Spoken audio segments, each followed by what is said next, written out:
Welcome back to class, everybody. I am Ethan from the Weebology podcast. And I am your, not gonna lie to you students, hurting Professor Ricky. And I'm an old man of myself today. A plastic bag on the wind. It's what I feel like. Yeah. Listless and useless all at the same time. I mean, getting older sucks, guys. This is what it is. Had a little fun last night. Good birthday party. Good socially distanced time. But right. Yeah. We were at capacity to be sure, but no more than capacity. It's a barn burner. Anymore would be dangerous to myself and everyone around me. But I'm getting older, as we all do. I don't know about the rest of y'all, but we went downtown Friday. Yeah. To like a relatively small bar. Mm-hmm. Fucking packed to the freaking gills. Yeah, not a mask to be found. No, which is like, I guess we're done here. Yeah, we're not leaving the lab until, I don't know, we wither or we pass tests. Yeah, what are we gonna do? What else are we gonna do? So, getting older sucks. Kids, drink responsibly. What a nice little quip. Yeah, that's honestly it. But Ethan, the hell are we doing today? What are we doing today? Well, I don't think we decided which one we're gonna do first, but fuck it, game time decision. Game time decision. I want, maybe we can do the one about school. Wait. Oh no. Oh no. It's both of them. It's either of them. Yeah. Let's do Classroom of the Elite first. Yeah. Okay. Next week will be the other one we're deciding to do. But yes, the 2017 show by Lerche Studio. Yeah, Lerche. Who seems to have a reputation for good school-based works. They brought Assassination Classroom to the screen, which is fantastic show. Koro Sensei is one of the best teachers of all time. Yeah, for sure. But this was a recommendation, right? We got this. Yeah, so we got this from Saint, and it wasn't on our listener suggested or anything like that. Yeah, he's actually got two on that list, and we're gonna get to those eventually, my guy. But he just in our Discord, which hit up our Patreon and join that if you'd like to be in the Discord with all the homies. Oh yeah. He basically said, "Yo guys, I just watched Classroom of the Elite. It was the easiest binge of my life," and I was like, And then Ethan gave it the shot first. Yeah, and so I watched, I think, 10 straight episodes in like one day, and I was talking to Ricky, and I'm like, yeah, the only reason I stopped is because I had something to friggin' do. For me, that's a sign from Ethan, is that if I hear the only reason he stopped is because of other needed obligations to get done, like work or something, some shit, some to get paid or whatever, that was a good sign for me. And boy howdy, was he not wrong. This was a very much an I am right moment, because this show was unexpectedly good. I think it was good for me because I didn't come in with any preconceived notions. I had no heard of this show whatsoever. I hadn't either, but it's one of those show titles like Classroom of the Elite that's classically let's just say they use synonyms of that for almost every school. Right. High school prodigies even have it easy in another world, or it seemed generic. It seems so generic, but it came with something that we weren't expecting, obviously, but something that I felt had a lot of let's just say motor behind it. I felt like it had a lot that it could do, right? It was well thought out. This, you could tell, and I know that the work itself, I don't know if it's a light novel or a manga. I think it's a manga, but it does go very But who long. cares? We can't read. So. We can't read. It's whatever. It goes super long. So I know that this is well thought out work, and it truly felt like a great foundation to something big, long term. So 100%. So I mean, genre-wise, I guess I would tie this one down as clearly school, but almost like mind game, psychological thriller almost, and romance for sure. And I want to touch on the harem a little bit later in this episode. But I, as a guy who is not the biggest romance fan when it comes to anime, really enjoyed the harem in this show. Felt super organic, felt very, very grounded and right. And I think that comes down to the main character and his, just general demeanor. general aversion to life. Yeah, general disdain for people in general. Yeah, so the main character's name is Ayano Konji. Yeah. And basically his demeanor is just like so laissez-faire. And he like says maybe I should make friends or whatever, but then just like we'll be like, hey, I'm Ayano Konji. And then that's basically like it. And so he's sort of like I would consider him relatively invisible. Pretty much, yeah. But I like that we have, from a narrative perspective, our finger on the pulse of his internal monologue. Right. Since he really is a brilliant guy to Yeah. almost a frightening degree, but you kind of see his inner monologue going off about him in like social settings, like, oh fuck, I just fucked that intro up. Shit, I'm not gonna make any friends. He's like, I'm screwed. I'm gonna be an outcast for sure.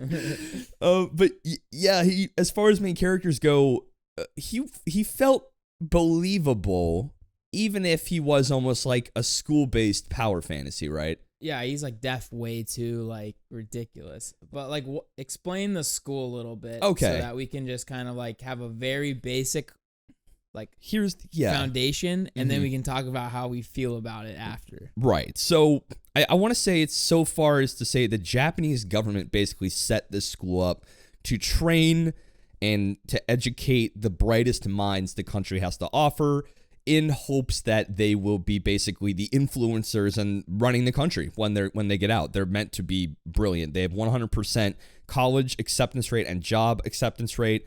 They pride themselves on that merit, and the school is structured in a very interesting way. It's a boarding school, and it's got 4 classes, A through D. D being, it's literally how you think. A is your elite of the elite, the creme de la creme of the students. And all the students realize that you actually start out with 100,000 points. Basically $100,000 a month is what we're told. And the kids just start going nuts. And then it's all merit-based. So depending on how your class does in certain metrics, you get paid a lot or nothing. So you are basically, it's survival of the fittest in a classroom. That's how the school is structured. I meant to ask you, would you go to a school like that? 100%. Despite knowing that your ability to get paid and made is not just you, but the entire class.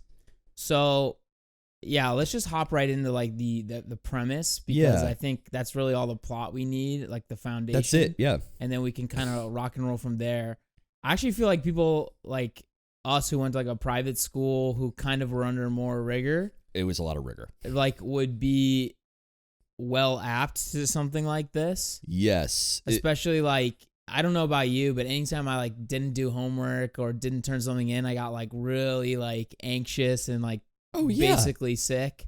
For me, Dad, I understand that you're probably thinking, well, then why didn't you turn in all those term papers, or why did you not do your homework? Great question. Answer is, I'm here now, aren't I? Call of Duty. Look at me now, Dad. No, but I don't know. I feel like the thing that I think that school does better than like maybe our schools do is tied like do well here to like do well in life. Yeah. A little bit better than I felt like our school did. It's like, I don't know, because like I felt like I was gonna get into college no matter what, to be honest, and like that was potentially my downfall. Oh, so you came in, you went through high school knowing like doesn't matter really what I do, just because I'm here, I'm going to college. Not like that. It's just like I knew I was gonna get at least a base minimum to get in. Okay. And once again, sorry, Dad. You're just airing all of this like dirty laundry out of how you feel about college in general. I was gonna get something. I mean, do I really have to work that hard? I think the gamification that this school offers would help our schools a lot. I wanted to jump in on that because something I realized in high school that really helped me through college, anyone who is younger and maybe going through college, the way I always saw it was a little bit gamey as far as an educational system. You aren't necessarily there to just learn the content, because you're not playing the game for the content. You're playing the professor. You're playing the teacher. Some teacher might love the textbooks. That class for that teacher, you want to hit the book. Or a teacher doesn't give a shit about the book, another one and does all notes. It's a game, and the puzzle is the professor or the teacher. And learning that is how you get good letter grades. But then once you kind of get into college, you're like, okay, I'm here to learn a skill, so I need to do that. So the gamification resonated with me, but they turned the gamification in this up to 11, right? And I think that's where the crux and the intrigue for the premise and the location really was for me, because some people played it a different way, and some people succeeded by using different strategies. Kind of a hyperbole of the real education system that we all go through, right? So I guess that's why this is a very universally accepted show. I think anyone who wants to watch a good mind gaming anime, because we can all relate to this. 100%. Yeah. And I think this one, the only thing that would suck, right, is being stuck in a class D. Yes. With like Pseudo. So I was I was just very like confused as to how they actually got into this school, right? Like they really rushed past that. And then the class D people, they're like all the ones that they expect to not do well, to basically be the heel to the rest of the classes. Like, we don't want to be class D, you know what I mean? So they're kind of Which is like very, very smart psychologically from a school perspective. But like, how do you get stuck in class D, right? Like, because I feel like if we went to that school and got stuck in class D with a bunch of dum-dums who are going to blow their 100,000 yen on PlayStation 5 games, like, I mean, what are you, an idiot? That's what I'm saying. Knowing that that's a possibility. I would spend all my money on food, but like, True. I can't spend 100,000 yen in a fucking month. Oh, I'd get the deluxe lunch, baby. I'm not out here eating that bean stuff. Yeah, but like a deluxe lunch wouldn't be that bad over a month. Like 30 times. Maybe 1,000 yen? Is it like $10? I don't know, something like that. Yeah, it can't be like that bad. Right. So here's two questions. You brought up an interesting point, right? Is for the Japanese government to spend so much money on this school. Like, I wonder if it's economically worth it if they have a 100% acceptance rate on graduation to colleges and jobs, and you said that class D is the heel to spur the rest of the classes on to, at least I'm not them, and I want to work to not be them. They're basically wasting 25% of their, basically put in resources on students that they're hoping will possibly fail. So think about it this way. The class D, they only get the full amount the first time. Oh, and they're expecting them and then every month afterwards, they're getting less and less. They're shitting the bed. Right. Okay. So it ends up like, imagine it's all equal, and then as it goes, class D goes down and the rest of them start climbing a little bit in terms of like investment into the class. And if you think about it, like, you have 4 investments to make. The one that's doing the best, you want to spend more money on. Like, it's actually like insanely smart. You got me thinking now that like maybe their margins are razor thin, and they start seeing class D this year start to really kick it up a notch. Like, oh shit, oh fuck, we don't have money for this. What are we gonna do?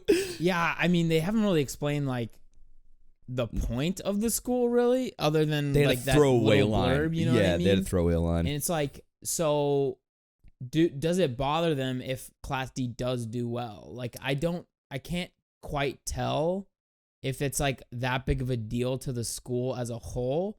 Cause like, I think what they're trying to play on is the Japanese culture where like super academically rigorous. And like, if you don't go to college, you're, trash kind of. Kinda, yeah. Or like, if you don't get into like the testing for different like good high schools, stuff like that, you know what I mean? Like, they have a very like interestingly tiered education system versus like people like us who everyone goes to high school, and then some people go to college, some people don't. Like, it's like really whatever, not. Yeah, and we've touched on it in way past episodes of Weebology podcasts, but like Japanese academic rigor and all of the skill building that they push down people's throats when they're young is all for the collective and the betterment of the collective and the country as a whole. So this school being built by and then in service of the Japanese government makes total sense. And again, probably Japanese natives or people who grew up in that environment would resonate even more with it than we did. So you're right. I think this is an insanely smart, planned out school. It is, because I'm a firm believer in competition breeds progress, and this is the most cutthroat environment for these kids. And it seems to work. I mean, even they get Class D, some of these people are spurred to action, even the ones that are kind of shit. Well, so that will be like my only real criticism of this show. Okay. Is like, after you get no money that first month, you would be actually trying, right? Yeah, like, right. Like, you wouldn't have these guys that are just like, I don't care, And so I don't quite get where they were, like, where are these students coming from that they still don't want to try after they literally have to live a month without any money? And then my other question is, tell me in real life you don't think like half those dudes would just drop out instantly. Of course they would. Yeah. Go home. Like, what? Yeah, I mean, and there was some threats that, not threats, but some people like Suda said, I'm just going to drop out and go play basketball, like deuces. And I'm like, that actually makes a lot of sense. That's what someone like him would do. But you keep bringing that up, and I keep wondering too, are these really the brightest minds Japan has to offer? Like, you're right. How did they get into this school? How did Sudo get into this school? He's the dum-dum. Like, so he actually seemed like he was more of like an athletic scholarship, because he did say that that's the best school for basketball in the country. And he went basically for that everything. reason. Right. And so that makes a ton of sense. Okay. But like, even, in college, NCAA athletes are not the smartest. I'm just going to go out on a limb and say that. But they do have like tutors that like provided by the school. Yeah. They have like study time they have to do, like NCAA regulated. Mm-hmm. And so it's like, you should have resources, but it seems like they really leave these kids to their own devices. Yes, that seems to be the difference. He has to basically maintain. So never considered that. Pseudo, for people who don't know, is this kind of like bigger redhead kid in the class, kind of the dumbest of the dumb class, unfortunately. And he's kind of dragging people down here and there, at least as a class as a whole. But he is, I guess, balancing actually like playing a sport and also having to be academically viable in such a cutthroat environment. I guess I sympathize more with him than I anticipated, if he wasn't kind of just like a notorious shithead. But yeah, when I look back on my time in high school and stuff like that, I'm like, I had so much time. Yes, ain't that the funniest thing? College. In like college, you should have more time, right? Like, you don't have any like extracurriculars really to do. Yeah, just like hang out with people if that's what you want to do. But go think to the of gym, whatever. Think of the weekends, right? But I had so much shit to do, dude. Did you really? Like school wise? Oh, right. I just think back like during those times, like, right now we're recording on a Sunday morning, real nice and chill, and getting some of that good content out there. But think of all the time you had in high school, that just those huge blocks of what you could have been doing then. Building something, like... I'll tell you what, if we started Weebology podcast back then, we'd be like the premier anime podcast. But what do you mean? We are the premier anime podcast right now. It'd be worldwide known, you know what I mean? Oh, in time, my friend, in time. Of course. We are number 2 in Sweden. I know. Isn't that funny? Of all time. Shout outs to you guys. Shout outs to the Sweden. The Swedes. But yeah, I wanted to touch on maybe the characters a little bit. Who was your favorite in class D besides Ayana Koji? I guess I liked her name is Hokita, I believe. Hokita. His like Suzune or something like that. Yeah. And I think she is the most similar to Ayana Koji. Yeah. Without being like a complete robot like he is. Yes. But she's also like smart and weary of like all this shit going on. So I really liked her, and I liked her thought process for a lot of things versus a lot of the other students in the class. It was very tactful cynicism. Like it was applied very well, and she was optimistic when it felt safe. Right? We can do this. And even to the point where that scene where she's on the top of a diving board and she just screams to everyone at the pool, Class D is going to kick your ass. Plain and simple. What do you want from me? And that was like seeing her do something so bold was so out of character. So they wrote her in a way that made her feel very skeptical and weary, like you mentioned, but then like when she did something bold, it hit so much harder. Yeah. Because you knew like she's going on a limb for her. So hear me out. I know what you're gonna say. I based like on the smile on your face. I like Kushida. Uh-huh.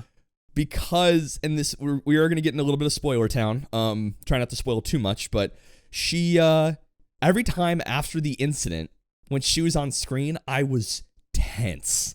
I was anxious because I didn't know if she was going to snap again. Every time. Because that was such a left field thing for me.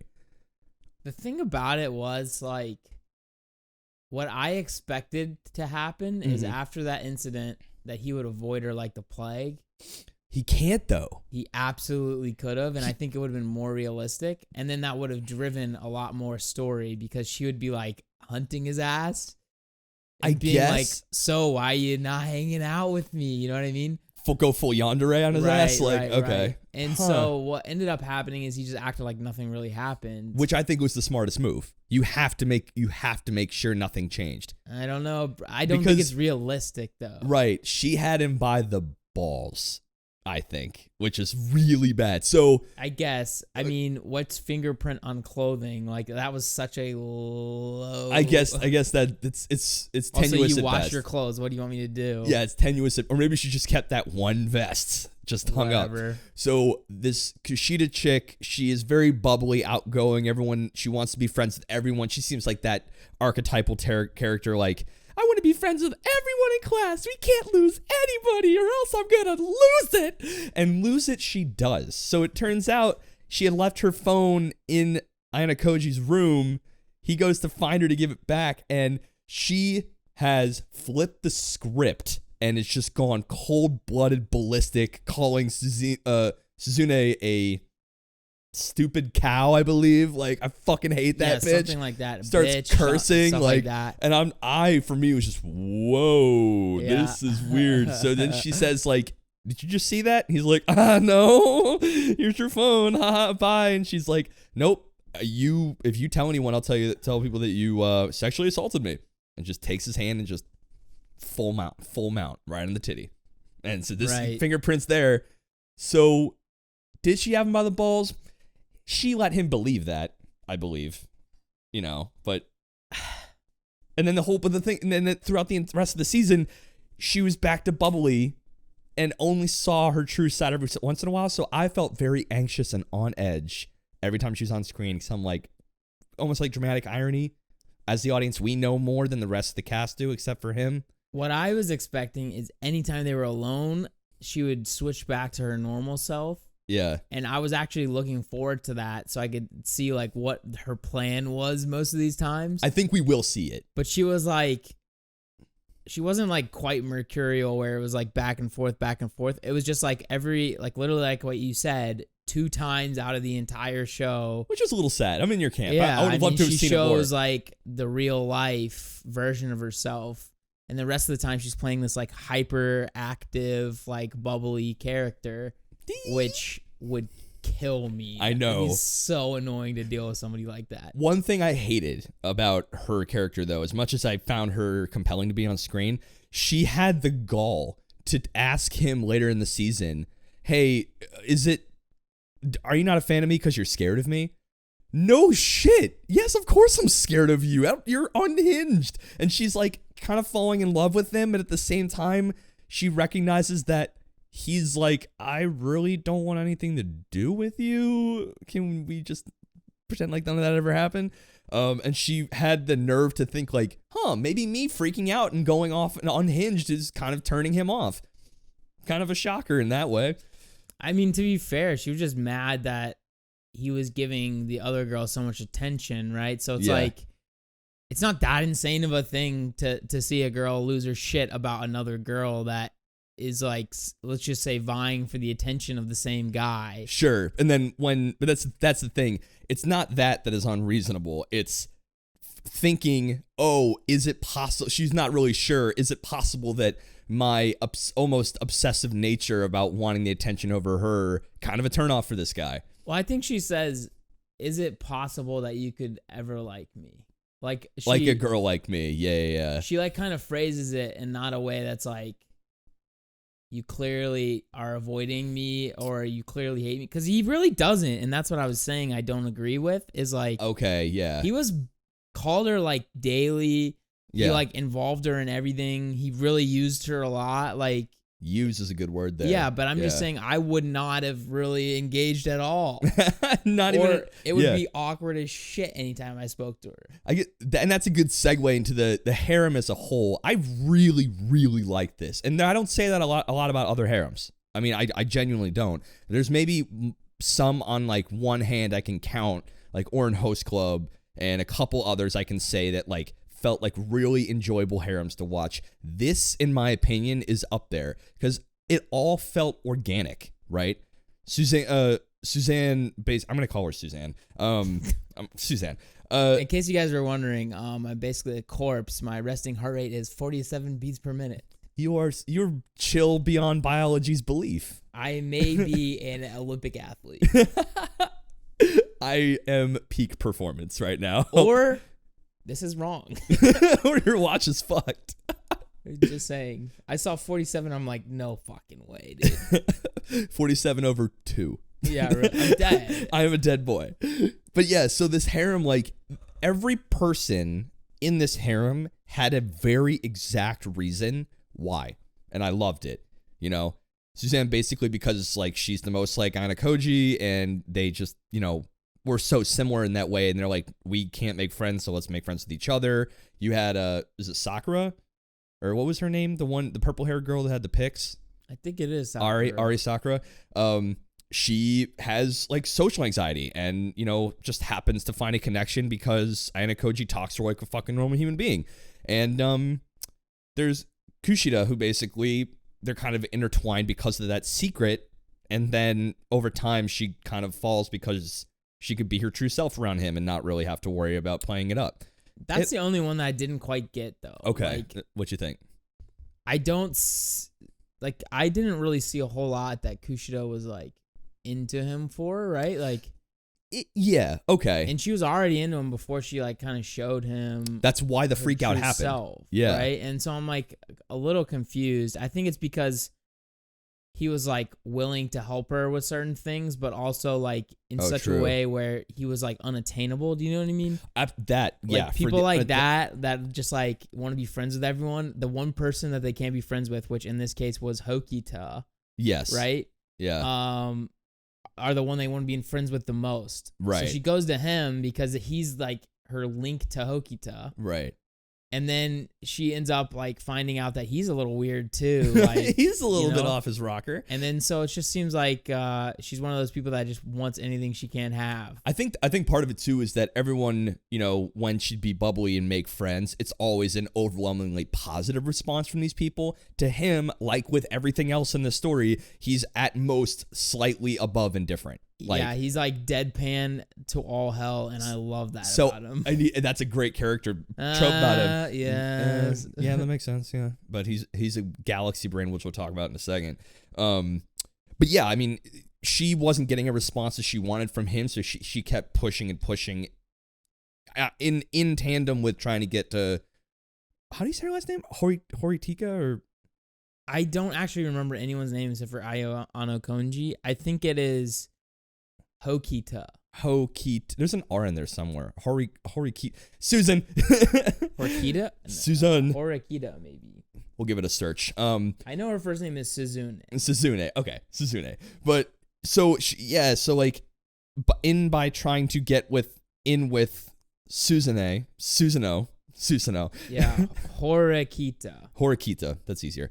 Yeah, in trying to get with Horikita, basically, I almost think that Kushida's like, how the hell is Anna Koji even making friends with the one person I can't? Is like what you're saying. That's exactly right. Yeah. It's like, and she wants to know more about him to make that work for her. Yeah, she's like, he's like this, let's just say unicorn, essentially, where he's able to like make friends with people. It's just slow and like on his own pace and off to the side, you know? I can resonate with that. Because even like the leader guy, whatever the hell his name was like chill with Manabe?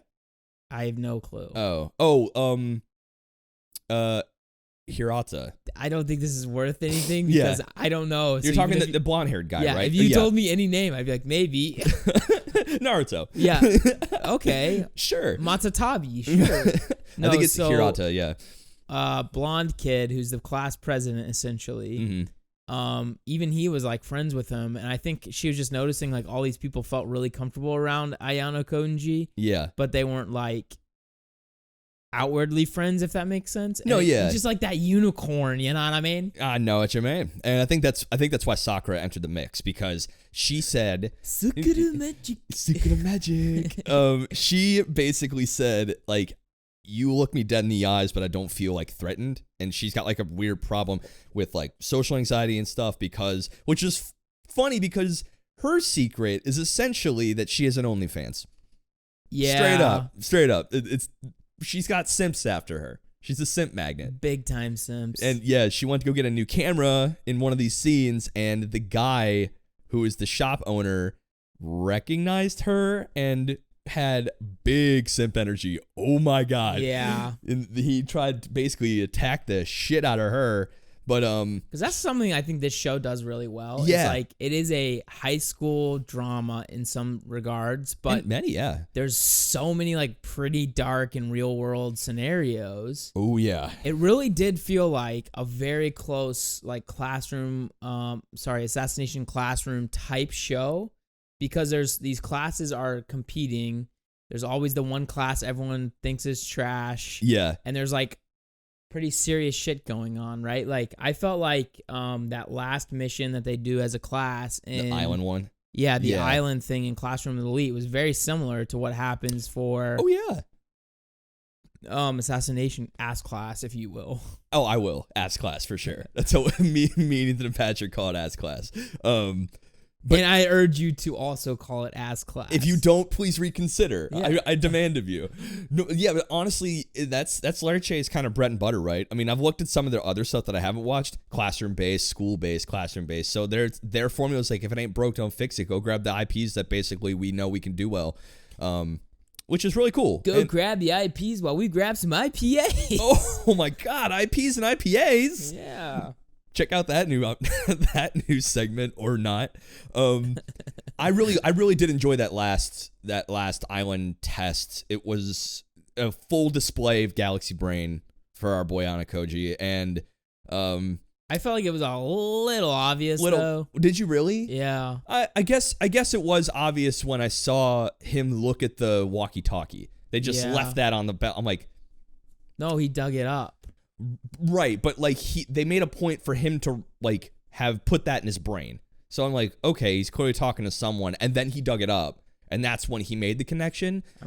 So when he goes to see class, I want to say C, they make a point as Ruin is talking to them. They even cut away, show Anakoji looking down at the walkie-talkie, just because it wasn't important at the time. But they made a point to make the audience like, this will be important at some point. So what I actually thought up until they kind of showed that there was some Class C people in all the classes, like that got excommunicato essentially. Excommunicato. I thought she was the leader and she had buried the card there, is what I thought was happening. Oh, I could see how that. Yeah, I could see that play out. But I was like, at worst, you need to go dig up whatever the hell she was doing down there, because it was weird as hell. Yes, I think the most obvious part of the entire like overarching scheme was Class A, that big guy obviously showing that he had the card. Yeah. I'm like, it's the other guy. But I think that was the first part of I think they did a really good job of going from like the obvious to the not so obvious when describing Anakoji's overall scheme. Like he went to the obvious shit first. Like, yeah, this guy's clearly the Class A. Then it got a little more complex, and you realize he'd strung everything together. The move where basically turning in Susune when she was sick, brilliant move. Yeah. Awesome move. Yeah. To pivot who was the team captain. But so I knew that was gonna happen from the start, because I felt like, and this was weird to me, I felt like Horikita was a very obvious choice for the leader. Oh yeah, of course. I mean, like, obviously she's not the outward like class leader like the other two that are in love are, but it's like she's a very close third. So like, what were they thinking? I wonder if there's no way Diana Koji could have known that she was going to get sick, right? That was a pivot move. I thought right? he made her sick, like straight up got her sick. Okay, that's why I asked. I can't remember that detail if he had actually schemed the sickness. Once again, we watched this months ago. That's true. I don't know. I have no idea. We'll never know. But this show does a really good job. He was going to knock her out regardless. I guarantee it. He was going to hit her. She was going to come down with a bad case of rock to the dome. Just all right. Because remember, he like made that other girl steal it, basically. Yeah. And that's when he set the class manual on fire, just to make sure that, everything is a good distraction, make sure everything is schemed up. So I hope this. I know there's rumors of a season 2, but I just want to see an escalation of plans and schemes from him. He has the power. So like the ending really sets everything in motion, and like there should be a lot coming pretty soon. Yeah, and we're not even like really through the first year, so right. I just want to see all 3 years really bad. I know it's like not really in the cards based on the fact that like it took like 5 years for him to get to season 2. Well, it's not really that. It's just the fact that he's clearly like some robot, genetically engineered monster guy. Yeah. And they want him back based on the fact that somebody called the school and said expel him now or else. That claimed to be his father. Right. Like, so there's something else that's going to happen in the background. And I feel like in the narrations that Ayano Konji does, he said some like stuff related to like, I won't finish here and stuff like that. You know what I mean? Like, I don't know. There was like a lot of weird foreshadowing at the end. So you're saying there is a finite. There's a time finite on this, but it's not the 3 years. Like something will pivot away from that. 100%. I'm into that. I'm gonna just quickly say the one thing I really enjoyed about his character. Okay. Was the fact that he would do big brain things, but then set up someone else to take all the credit. Yes, he didn't want the limelight, and I definitely resonate with that because like let's just say IRL world and real projects and stuff at work. Okay. I cannot stand the people that, worked with like 7 people on something and then will just say like, oh yeah, I'm the best. I cannot stand that. And it's almost better. I always dole out all the compliments to everybody else. And then it's like, I was leading the project. So if it goes well, that should mean something, Right. It's a good optics move. Yeah. It's a great optics move. Well, that basically you would think, but you would think. Unless you just say how great you are every day, Anyway. I think it's important, too, for his character. It's incredibly in line. He only cares about winning. Yes. He doesn't care about being made as the winner. He doesn't care about being postulated as the winner. He just wants to win. And that's it. And yet. He easily could have been in Class A from the start by just testing better. He is so smart that he dialed in his test scores to all 50s across the board. Yeah. And Manabe, who's basically the head of the student council and head of Class A, I think. It's Horikita's brother. Yeah, older brother, who's basically a shithead to Susune. Susune. Yeah, I don't care. Basically, he came up to him and was like, weird that you got literally half on everything. Exactly. Perfect. 50 on every test. Weird. I'm going to try to punch you now. Nope. Swerve. Basically combat his ass. But I meant to ask you, so your theory on his backstory, genetic engineering robot, I think it's more of a Black Widow situation where he's like, was a kid and then just like secret facility trained up. So he's like a normal kid, but just like literally the most insane upbringing possible. There's no way he's like, I don't think there's something more going on than that. Well, I don't think he's a robot. I was just saying he acts like a robot. I think it's sort of like a Promised Neverland situation. Ooh, okay. Where they just like, only the greatest kids basically survive this program. But there's definitely something going on like Classroom of the Elite sequel to Promised Neverland confirmed. Yeah, but there's something going on like genetic 100%. Like I don't think you do that with kids and then not have like some underlying reason why. The weird part, I guess you're right. The only detail that makes me think something more nefarious might be going on is the fact that they want him back, right? Or maybe the fact that he's too dangerous to be in a school like that and he's going to hurt somebody to win. Because remember he said, I don't give a shit about people. They're nothing but tools to me. He's completely was devoid. He's completely devoid of humanity. He's a machine. But yeah, a robot, if you will. Oh God, here we go. It just seems like you really came into shit on me for that, and I'm like, season 5, he acts like a robot. Season 5, he takes his face off, and good Lord, he's a Japanese Terminator. Oh no, he's a Gundam. He's a Gundam. He's an absolute wing of himself.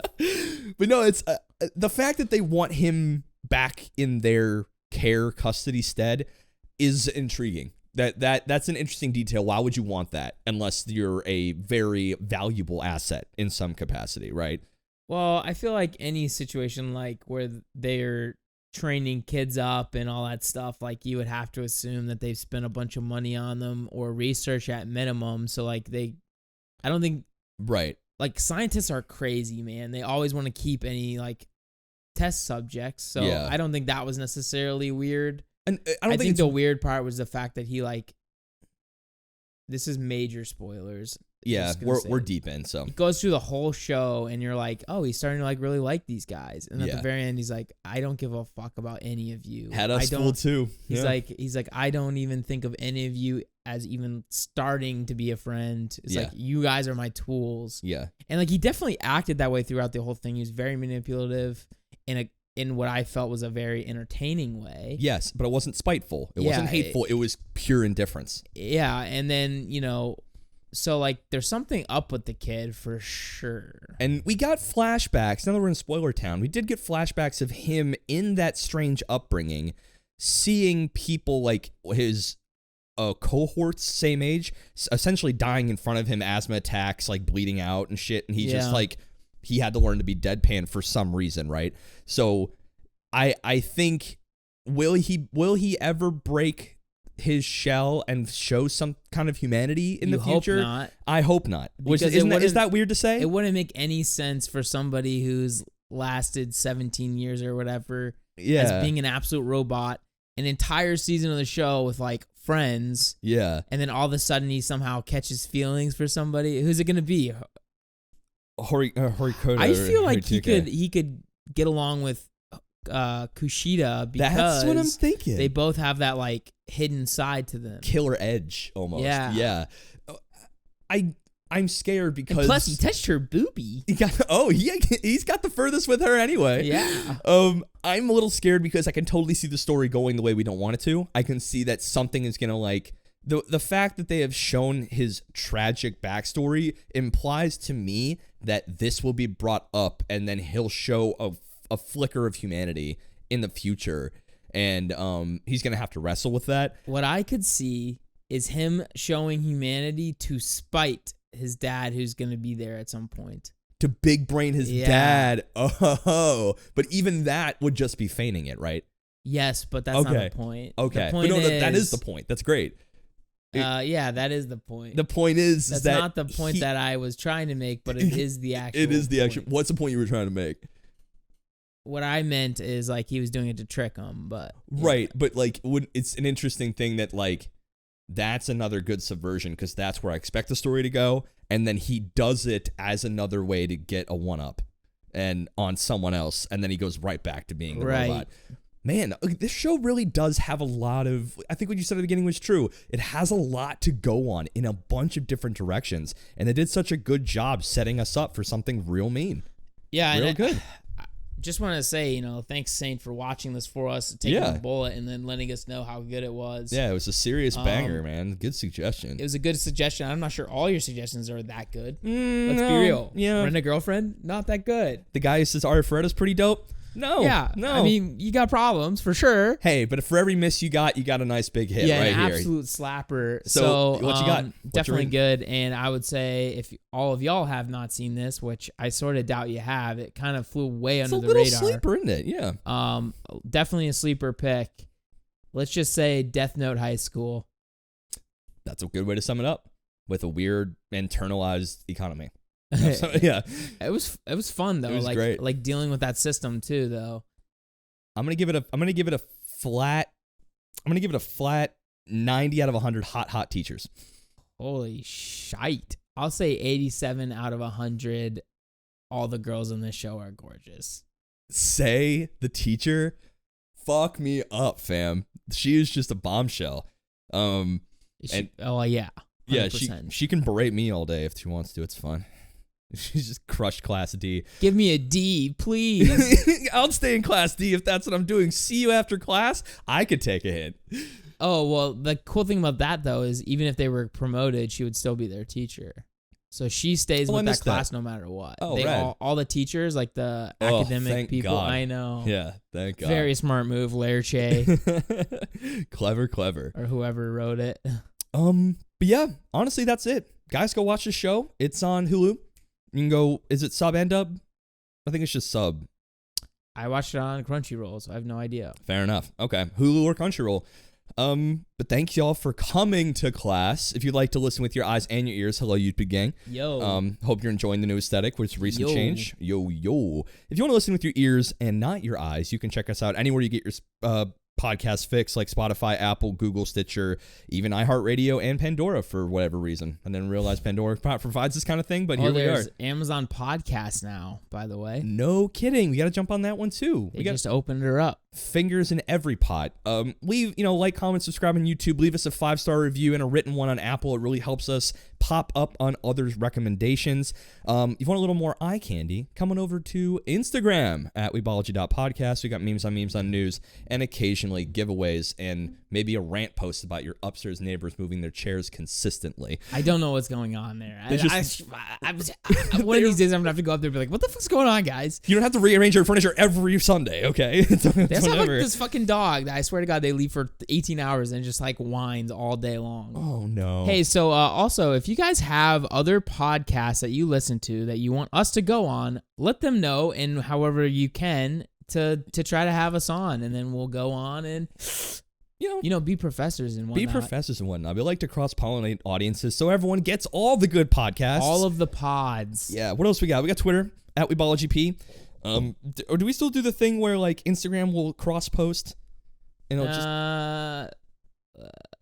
I don't go on Twitter a lot. I'm gonna tell you right now. I personally don't go on the Twitter a lot. I probably should go on Twitter more. Well, you gotta slide the little Twitter button, and y'all don't do that. That's not us. You're right. If you have any kind of monetary love that you'd like to give, only if you can, we do have a Patreon. Patreon.com/weebology. $1 gets you into our Discord, and $3 gets you the exclusive syllabus sidebar, ranty, freeform, sometimes anime, sometimes not.